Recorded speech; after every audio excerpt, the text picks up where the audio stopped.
আসসালামু আলাইকুম ওয়া রাহমাতুল্লাহি ওয়া বারাকাতুহু। আমি নুরুল ইসলাম হৃদয় স্যার নবম দশম শ্রেণীর সাধারণ গণিতের ফাংশন অধ্যায়ের অনুশীলনী 2.2 এর 17 এর খ এবং গ নাম্বার অংশের সমাধান করি।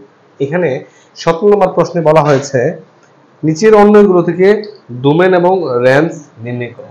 নিচের অন্যগুলো থেকে ডোমেন এবং রেঞ্জ নির্ণয় করো। এটা খুবই সহজ এবং একটু মুখস্থ করে বলতে পারেন। এটা নৈবেদিক অংশ থাকবে, এরকম অঙ্ক এত সহজ অঙ্ক থাকবে না।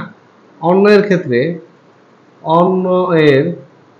ক্ষেত্রে প্রথম উপাদানগুলো হলো ডোমেন। প্রথম উপাদানগুলো অন্য এর ক্ষেত্রে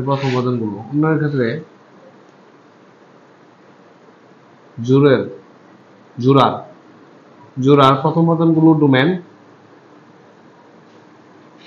এবং দ্বিতীয় উপাদানগুলো হচ্ছে রেঞ্জ। একেবারে সহজ, এই বিষয়টা শুধু মনে রাখলে হয়। তাহলে খ নাম্বারের ক্ষেত্রে প্রদত্ত অন্বয়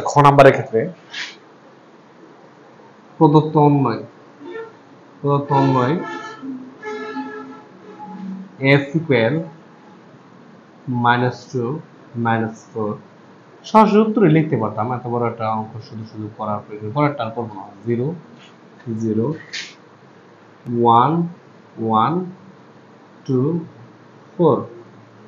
সুতরাং রেঞ্জ অফ এস লিখে দেন, আপনার কথা লিখে দেবেন যে কোনো অন্যের প্রথম উপাদানগুলোকে রেঞ্জ বলে এবং প্রথম উপাদানগুলোকে ডোমেন বলে, দ্বিতীয় উপাদানগুলোকে রেঞ্জ বলে। তাহলে প্রথমে আমরা ডোমেন বের করি। ডোমেন হচ্ছে -2 -1 0 1 2।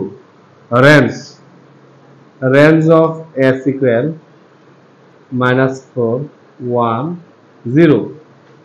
দেখেন, রেঞ্জের ক্ষেত্রে একাধিক সংখ্যা থাকতে পারবে না। এখানে 1 আছে, আরেকবার 1 হতে পারবে না, তাহলে আরেকবার শুধু বসাবো 4। অর্থাৎ আমরা জানি ফাংশনের ক্ষেত্রে ডোমেনের যেভাবে অর্থাৎ ডোমেন এবং রেঞ্জ মার সম্পর্ক কাজ করে। অর্থাৎ একটা সন্তানের একাধিক মা থাকতে পারে না, বা একই চেহারার জিনিস দুইটা একটা সেটের মধ্যে থাকতে পারে না। তাহলে সেম 1 দুইবার হতে পারে না, এই জন্য 1 আমি একবার লিখছি। তাহলে ডোমেনেস রেঞ্জেস। আবার গ থেকে যদি লিখি, আর আমি প্রশ্নটা প্রদত্ত সামনে লিখলাম না, গ অঙ্কের ডোমেন হচ্ছে domain of F. Domain of F হচ্ছে, দেখেন, প্রথম উপাদানগুলোকে বলে ডোমেন, অর্থাৎ হাফ।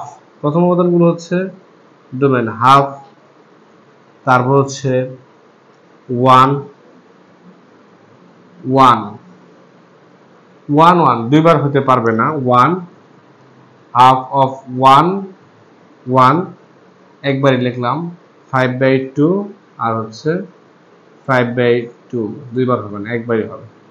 এটা হচ্ছে ডোমেন। আর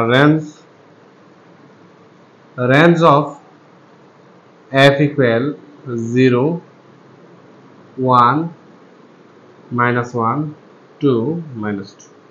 যারা দেখছেন সবাইকে ধন্যবাদ। অবশ্যই ভালো লাগলে লাইক করবেন। আসসালামু আলাইকুম ওয়া রাহমাতুল্লাহি ওয়া বারাকাতুহু।